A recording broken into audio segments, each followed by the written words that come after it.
Pope Leo XIV to new bishops and to bishops of mission countries. Buongiorno, good morning. We are going to begin singing the Veni Creator. Dear brothers in the episcopate, peace be with you. I welcome you and greet you with great joy, almost at the conclusion of these days of formation and prayer you have experienced together here in Rome.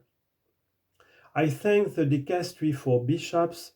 I thought about coming to this course dressed in black too. However,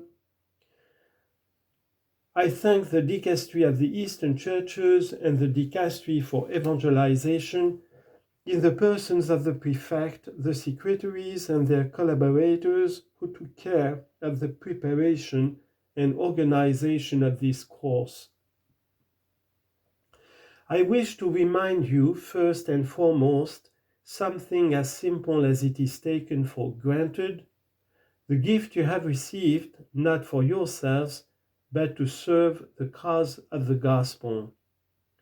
You have been chosen and called to be sent as apostles of the Lord and as servants of the faith. And it is precisely this I would like to focus on briefly before having a fraternal dialogue with you. The bishop is a servant. The bishop is called to serve the faith of the people. It has to do with our identity.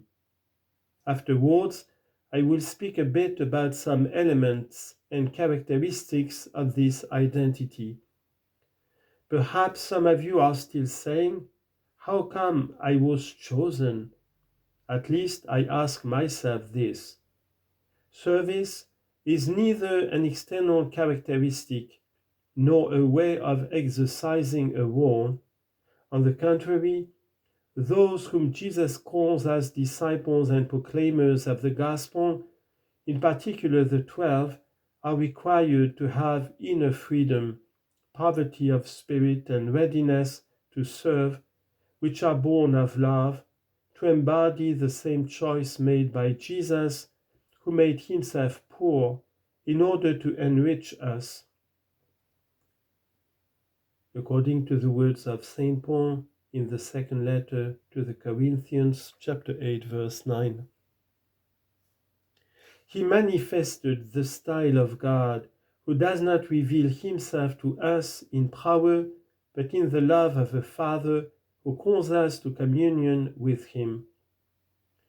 With regard to the ordination of the bishop, St. Augustine affirms, the man who presides over the people ought first of all to understand that he is the servant of many masters. At the same time, he recalls that in the apostles, a certain appetite for superiority had crept in among them, in the presence of which Jesus had to intervene like a physician to heal them. Indeed, let us remember the Lord's admonition when he sees the group of the 12 arguing about who was the greatest. Whoever would be great among you must be your servant, and whoever would be first among you must be slave of all. Mark chapter 10, verse 43 and 44. Pope Francis said several times, the only authority we have is service, and it is a humble service. It is really important that we think about and try to live according to these words. I ask you therefore always to keep watch and to walk in humility and prayer, to make yourselves servants of the people to whom the Lord sends you. This service, Pope Francis reminded us on an occasion like this one, is expressed in being a sign of God's proximity.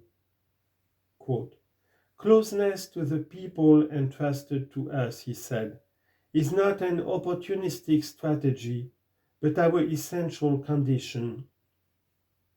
Jesus loves to draw near to his brothers and sisters through us, through our open hands that caress and comfort, our words uttered to anoint the world with the gospel and not with ourselves, our heart when it bears the distress and joys of our brothers and sisters.